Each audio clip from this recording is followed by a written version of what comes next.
right, so today I'm joined by my colleague and wonderful, beautiful friend, Sydney Leach. Um, I thought it was really important to have this segment included in the interview series. It's going to be a little bit different. It's not so much me interviewing her as a discussion between both of us as individuals who identify within the LGBTQ plus spectrum. A little bit about myself. My name is Joan Inman. I work in circulation here at Avondale Library, but I also do a lot of programming. I'm not originally from Birmingham. I'm kind of from everywhere. I grew up in Columbus, Georgia, as well as out west in the Bay Area. Throughout most of my life, and went to college in Boston and San Francisco. Then I went to skin school in Atlanta, and then finished graduate school here, which brought me to Birmingham. And I've been here for 8 years, and I love it. I would say that I identify as being queer. I guess what they call it now is pansexual.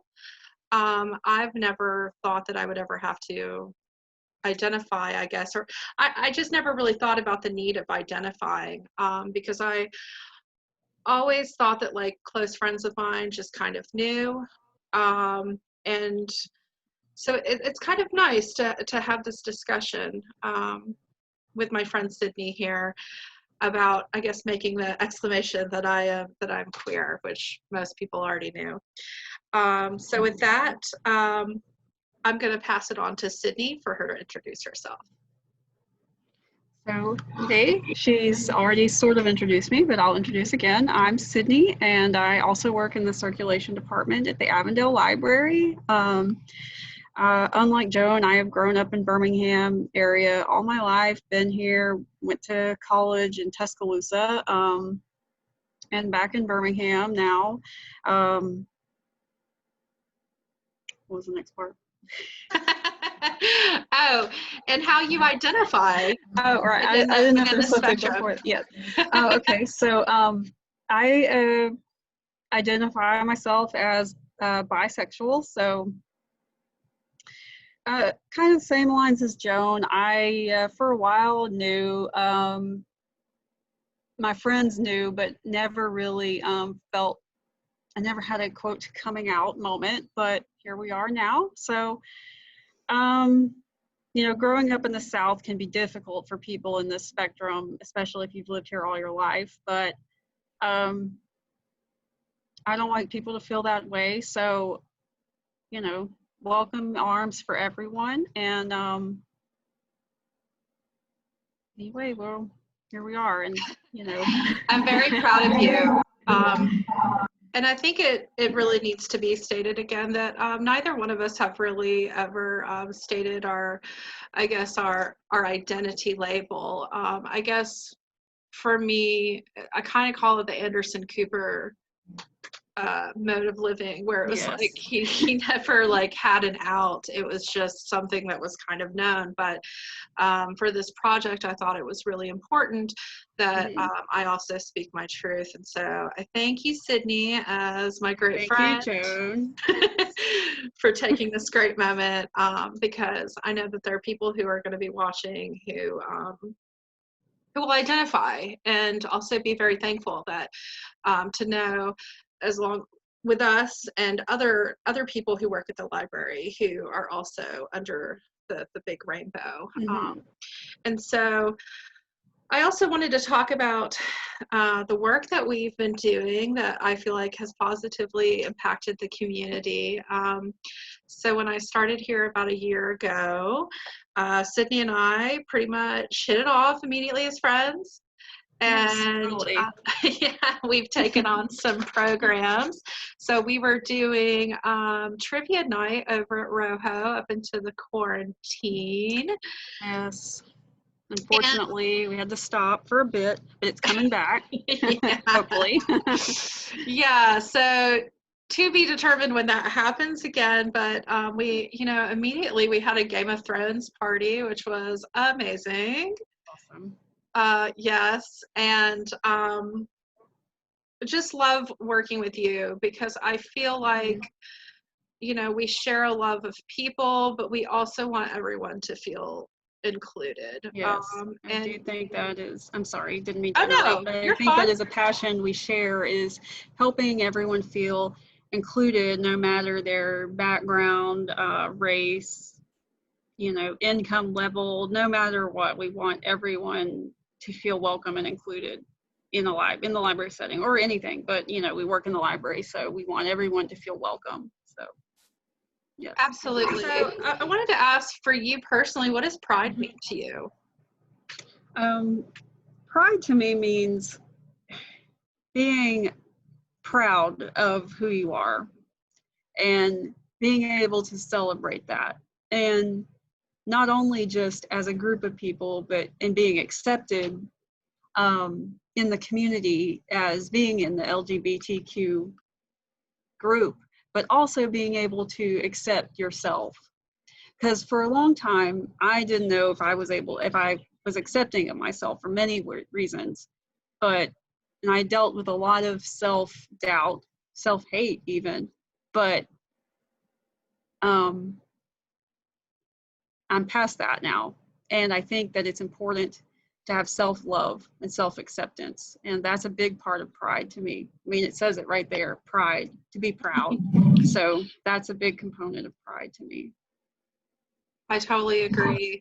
A lot of it for me is tying in, I guess, being a minority also. Like, I know it's totally separate, but I guess from a young age of like my years of being in the South and being in Georgia, I always felt really different. I was the only Asian person in school. And like looking back, like I was always like gravitating towards people who were different. And pride to me is like celebrating that and like you said, being proud of that, and also paying respects to history and how far the gay rights movement has come from the Stonewall riots.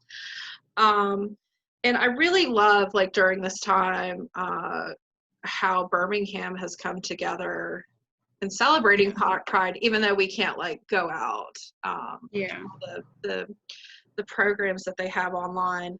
So I thought it was also important that we discuss why we love working for the library. Would you like to start? Sure. Some things that I do love about working at the library, I just really like being able to help people find what they're looking for, if it's a book or a DVD or just, you know, directions or something to somewhere, or, you know, because people are often just very grateful when you help them find that one small task. And I just feel very fulfilled when I help someone. And I find that libraries tend to be kind of like I don't know if safe space is the right word, but it is I just feel like it's a gathering point for all different people from all walks of life. And when you are trying to be that welcoming person for all those people, they just gravitate towards you. And I like being that person. I like feeling like I'm the type of person that anybody can come up to and talk to. And it's just a good feeling. Yeah, I think we share that in common. And you know, what I basically, to mirror what you said, like I love giving people new information. I love like one of the reasons I went to graduate school for art history was because the idea of art history was just like, ugh, like boring to me at first. It was like old and like unrelatable. And then something clicked for me. And I wanted, and I actually, I should say I also teach art history on the side for a local university. And what I love about it is changing people's perspective of the field. Yeah. And I would say the same thing for libraries, because though I love books and the books are the key to the future, I think that information in general is the key to the future. And so tell people and educate people on our services, that like it's not just a book, you can get movies, we have like outreach programs. There's just nothing like it, you know, like helping people. And on that note, I think we both agree that reading is fundamental. Definitely fundamental. Reading is definitely fundamental. It's key. I feel like it's key. The information is the future, you know, and that's why I love helping everybody. And I think here at Avondale, we service so many different communities. It's such like a smorgasbord, like melting pot here. It's definitely an interesting community that's sort of at the bridge point between many different neighborhoods. So we get all walks of life there. And I like that. It definitely keeps things interesting. Yes. So we're going to move into my favorite question section that I'm excited to discuss with you. So, you know, what are some of the books, authors, films, artists that have significantly impacted who you are? When I thought about this question, when I looked ahead, the first thing that popped into my head was the Lord of the Rings trilogy. And which we did a trivia on. Night. Yes. And the reason I think that it's so profound to me was it's like the first gateway into my like nerdiness, fantasy loving self, and it's just a good tale of good versus evil, which is very just appropriate for tales of now. So just throw that in there. And I just feel like we can still get a lot out of it. It's timeless. Like I can always go back. It has strong female characters, which we woo.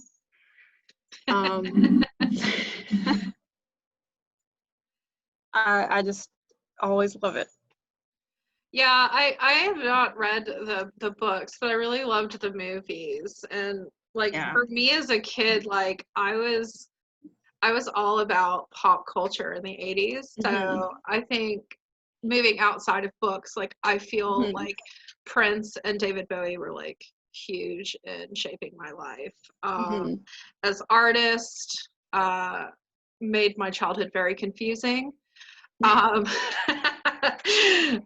it's just like so perfect now as adult. It like all makes sense. And I was actually talking to Barry, who is Reese Eve Cox, the two drag queens that I interviewed this weekend, about our mutual love for Anne Rice. Anne Rice was my first big author, and started reading her at a time where like hated the world, was just going into my teenage years, couldn't really identify with much else than just like it was like it's about, you know, that her books are like about witches and vampires, but I feel like they're so much more about the human spirit and like humanity. And of course I love David Sedaris, hilarious, and was sad that I missed when he came to speak at UAB. Moving into Lord of the Rings, which obviously I'm sure still watching the movies brings both of us joy. Yes, embarrassing thing about me, we're not going to talk about all of them, but I did see the first one like 12 times in theaters when I was in, I don't know, like 14 when that one came out. So there's no feel shame. free to make fun of me. There's no shame. I mean, I remember being in, like, to reveal my age, like being in 7th grade and going to watch Romeo and Juliet like 7 times in the theater. I mean, I was also really into William Shakespeare because of that movie.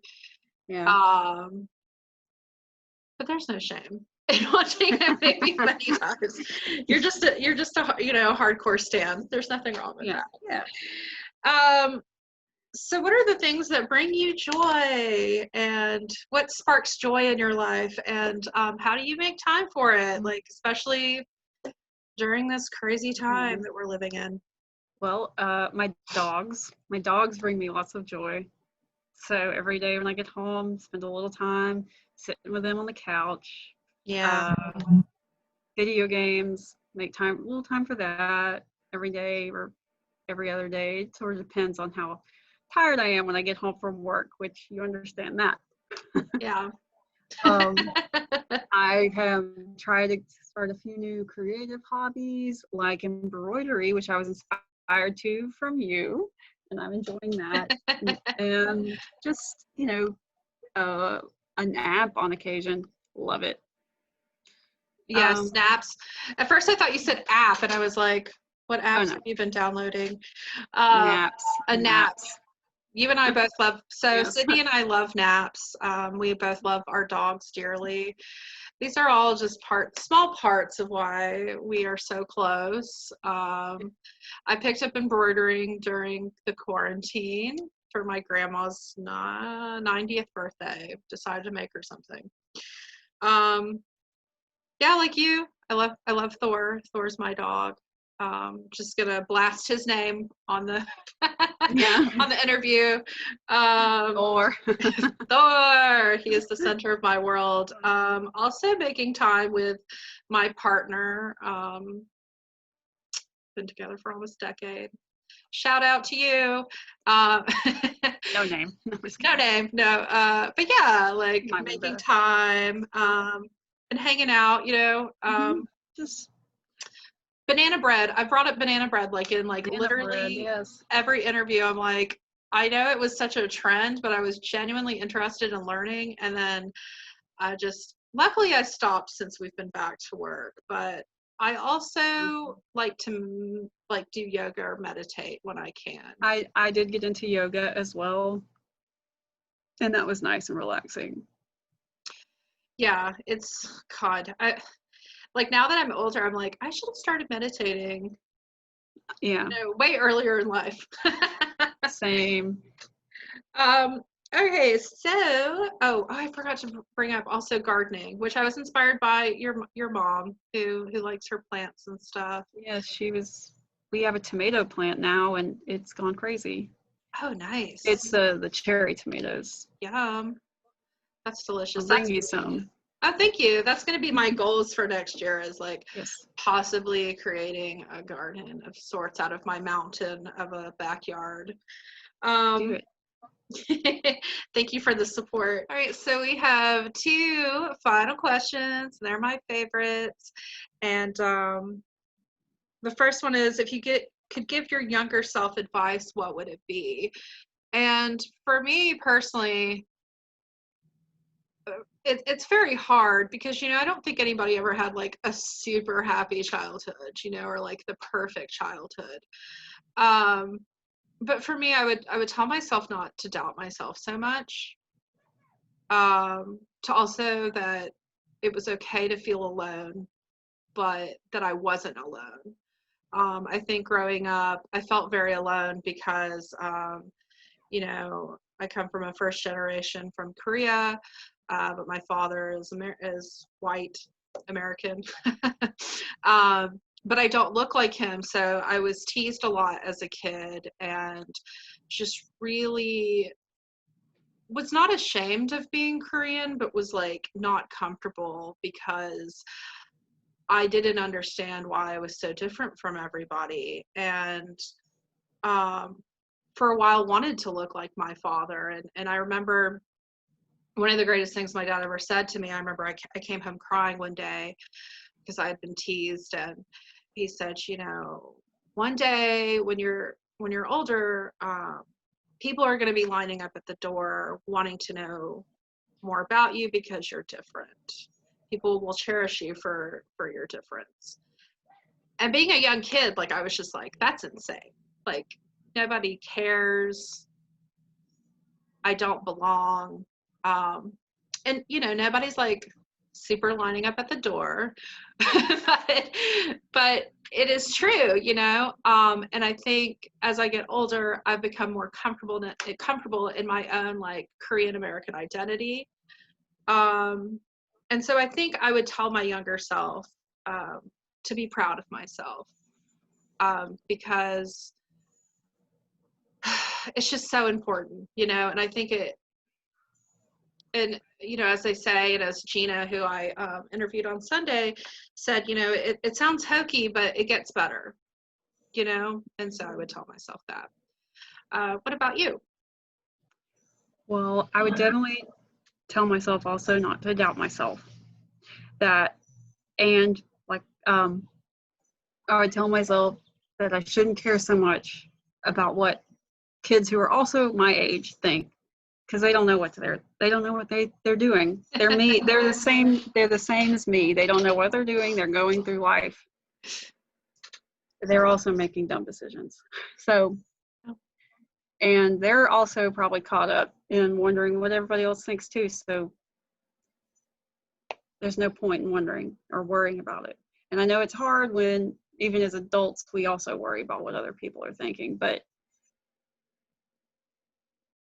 I was basically spent a lot of time being super shy and super paralyzed with that shyness and fear, that I think I missed out on good opportunities when I was younger, particularly middle school, you know, and high school, some parts of high school. I finally started getting a little better towards the end of it, but I really didn't become super confident in myself till my 20s. And I feel like I could have, there's no point in being wishy-washy, or I mean, being super wishful about it, because the past is the past. But that's one thing I would, if I could, tell my younger self. And I would tell my younger self that if, you know, when I started having the thoughts about my sexual identity, and, you know, I might be different from other people, and why do I feel this way? It's wrong, it's stupid, you know, I can't feel like that, that I would tell myself to shut up and not think that. But, you know, that you are who you are, and it's okay. Yeah, so I think that growing up is always really hard for anyone, but especially for queer individuals, because I think no matter how you identify within the spectrum, which is vast and wide, society, family, yourself, there's always these forces telling you that, you know, you're not legit, something's wrong with you, you're not validated. Yeah. But I also think that as painful as those memories are, that they ultimately create who we've become and what we do with that. Definitely. And so I think that's why this project is so important to me, because the community that we have here in Birmingham and beyond is so vast and so beautiful, and these voices need to be heard, so that when people watch, they see themselves maybe a little bit in these interviews. Yeah. And even our younger audience might watch it, you know, and know that it's okay, and that know that they have people they can talk to and relate to, at least on a big level. Like they're not totally alone. Absolutely. And to know that, like, the library is there for them, that we're there for them, and really that's what brings meaning to my work, you know. And it's not just providing service to just the queer community, but to provide service for anybody in the community. Exactly. I want anyone to feel like they can ask me for help. Yeah, absolutely, you know. And I've been so thankful for this project, because everyone who I've interviewed, everybody is working towards a common good. And I think it's also great that we've highlighted these different organizations throughout town that maybe people are, and also events and projects that people might not know about. So in our final question, in what ways would your younger self be proud of who you are today? I think my younger self would definitely be proud of how I've grown and my self-esteem, because I've gone light years better. Like, my younger self would never have worn my hair cut like this. They would have been too scared. It's beautiful, by the way. Thank you. And being able to handle such a outspoken type job where I have to answer the phone so much, and just, I think they would be, she would be proud of being able to handle the pressure I deal with, and just being much more confident on the day-to-day level. I think so too. I mean, I know that I'm just your mere friend, but I am proud of you. You're not a mere friend. A You're mere a great friend. friend. I'm very proud of all the work that you do. I'm proud of us as a team. I'm blessed to have you as my work partner and friend. And I'm just really happy that you agreed to be part of this project with me. Well, a slight aside, I've never really felt like I've been part of Pride before, I guess because I've kind of kept it low key, like, yes, I'm bi, but I haven't really put it out there. And I felt much more included than I've ever felt before when you asked me to do that. So it made me very happy. Oh, that's so sweet. Yeah, totally, of course. Like, I totally love you, and I feel like Pride is for everybody. And I mean, I'm kind of the opposite spectrum. So, like, always celebrated Pride, San Francisco, Atlanta, like costume themed parties, like total well, you probably decadence. like opened up a whole window for me. So now I'm probably going to be like rainbow everything all the time now. Yeah, I just I actually haven't really like celebrated, like gone out for Pride since I've lived maybe like 1 or 2 years. I've probably been in Birmingham, but I attribute that to just, I don't know, maybe I'm just older, and like you said, we love naps. Yeah, that's napping. True. But this project has inspired me to get back on the horse and definitely mobilize more. And on that note, I think my younger self would be proud of me, because, you know, I haven't had the worst life ever, but I survived a lot of obstacles in my life. And I think that my younger self would be proud of that. I think my younger self would be proud that I'm like basically advocating for myself, and that my biggest passion is educating other people, and that I'm able to pay my rent. Yes. My younger self would be like, you made it as an official adult. Yes. It's okay. You do a great job of advocating for yourself and others, and I'm glad to have you for a friend and coworker.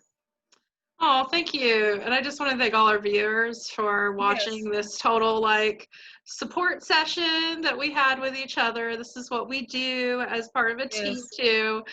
Are there any last remarks that you want to say before we close it on out? I guess I'll go. Yeah, you go ahead. Yeah, I think it's important for anybody watching to always remember to be kind to yourself. Whether you identify in the spectrum or not, be an ally. Advocate for the equality and compassion of all people. Please don't see wearing a mask as a political thing. Please continue to wear your mask. Yes, COVID is still a thing. We should wear a mask and it's important to treat others with respect, whether or not you get their thing or not. It's just, we need to treat everyone with kindness and respect and compassion. Yeah, we're all in this together, and You know, I strongly encourage anybody who's watching to, like this project was for me, find something that truly brings you joy, something that you always wanted to do but just didn't have time for Yeah. it. You Yeah, know, you seek can it do out, something small. Yeah. because this has been totally rewarding for me, and I'm so happy I did it. Yay, I am too. All right, well, on that note, I'm going to close it on out. All right. Well, Happy bye, Pride. everyone. Happy Pride.